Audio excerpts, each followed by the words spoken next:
Assalamualaikum warahmatullahi wabarakatuh. Om Swastiastu, Namo Buddhaya, salam kebajikan. Dewan juri yang saya hormati, panitia penyelenggara yang saya banggakan, serta teman-teman LDBI yang berbahagia. Sebelumnya, izinkan saya memperkenalkan diri. Saya Gadisa Tristiana dari SMA N 1 Empang. Pada kesempatan kali ini, saya bertindak sebagai tim kontra pada mosi ketiga, yaitu Dewan ini akan memberikan hak pilih kepada anak-anak di bawah usia 17 tahun yang dianggap memiliki politik yang memadai. Hak pilih, sebagaimana dijelaskan bahwasannya, hak pilih adalah hak yang dimiliki oleh setiap warga negara dan memilih adalah kewajiban yang harus dilaksanakan oleh setiap warga negara. Hal itu dijelaskan secara spesifik di dalam Undang-Undang Ayat 1 dan 2 Nomor 39 Tahun 1999 tentang Hak Asasi Manusia atau HAM, mengatur mengenai hak memilih seperti pasal 43 yang menyatakan setiap warga negara Indonesia mendapatkan hak pilih dan memilih dalam pemilihan umum berdasarkan persamaan hak. Lalu melalui pemungutan suara yang berlangsung umum, bebas, rahasia, jujur, dan adil sesuai dengan ketentuan perundang-undangan.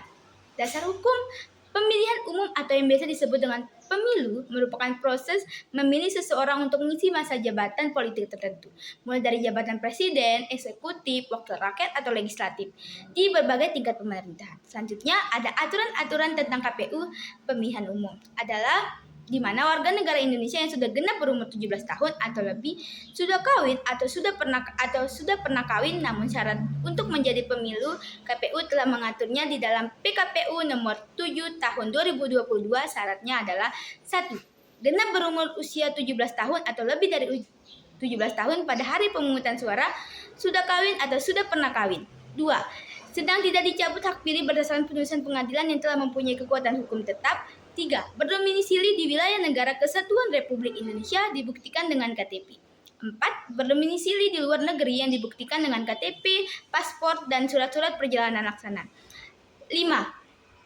Dalam hal pemilih belum mempunyai KTP sebagaimana dimaksud dalam huruf C dan huruf D dapat menggunakan kartu keluarga. 6. Tidak sedang menjadi prajurit Tentara Nasional Indonesia atau anggota Kepolisian Republik Indonesia.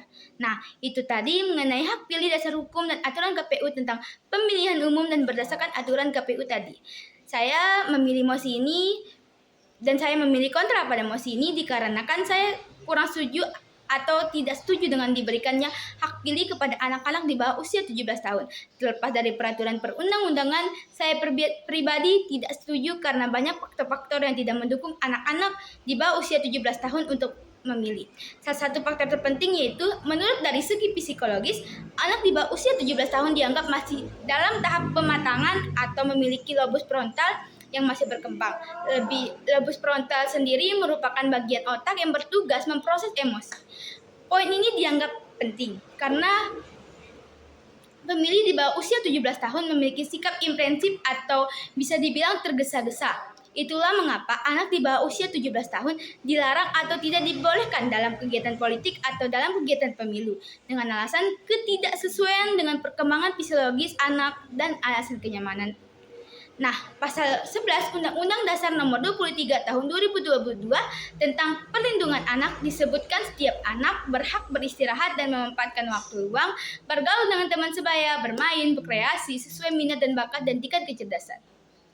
Di ujung mosi tadi ada kalimat yaitu yang dianggap memiliki permohonan politik yang memadai.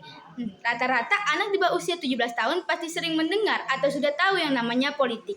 Sebagian dari mereka mungkin ada yang paham dengan politik dikarenakan anak zaman sekarang rata-rata memegang gadget atau handphone. Tapi di usia di bawah 17 tahun itu merupakan masa remaja pada anak-anak yang mencakup aspek kognitif, sosial, emosional, dan moral. Dan pada usia itu, anak-anak mudah sekali dipengaruhi situasi baru. Dan pada usia itu pengambilan keputusan sangatlah rentan.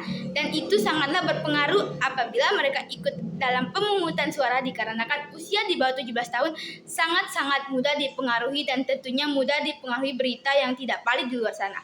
Banyak sekali ilmu atau informasi yang berada di luar sana, baik fakta ataupun hoax yang ada di media sosial. Kemampuan pemahaman remaja, apakah sudah benar-benar memahami yang namanya politik? Nah, dikarenakan remaja usia di bawah 17 tahun rata-rata sudah memiliki handphone atau sebagian dari mereka tahu informasi mengenai politik dari situ, lalu apa yang mereka baca atau info yang mereka terima, apakah itu sudah benar-benar valid? Dikarenakan Dikarenakan anak usia di bawah 17 tahun mudah dipengaruhi, jadi tidak menutup kemungkinan remaja umur segitu mendapatkan informasi yang hoaks atau tidak valid. Dikarenakan lobus frontal atau emosi atau ego yang mereka miliki. Nah, di usia remaja segitu sedang membaranya ego atau lobus frontal yang sedang mereka miliki sedang memuncak. Karena pada usia segitu apa yang mereka tangkap atau apa yang mereka terima, mereka akan menganggap bahwa itu benar. Jadi jika dikaitkan dengan mosi yang saya bawa ini, yaitu Dewan akan memberikan hak pilih kepada anak-anak di bawah usia 17 tahun yang dianggap memiliki pemahaman politik yang memadai, itu sangat-sangat memengaruhi pemilihan umum, dikarenakan remaja usia di bawah 17 tahun bisa dibilang masih labil dan mudah termakan berita-berita yang tidak benar dan tidak valid. Jadi kesimpulan dari mosi ketiga ini yaitu memberikan hak pilih kepada anak-anak di bawah usia 17 tahun yang dianggap memiliki pemahaman politik yang memadai sangat tidak sesuai baik menurut perundang-undangan atau menurut para pribadi masing-masing, terutama saya. Dikarenakan tahap pematangan pada usia tersebut sangat-sangat rentan dan mudah emosi dan ketidaksesuaian dengan perkembangan psikologis anak dan tidak sesuai dalam perundang-undangan dan aturan-aturan tentang pemilihan umum. Mungkin sekian kontra dari mosi saya. Saya akhiri. Wassalamualaikum warahmatullahi wabarakatuh.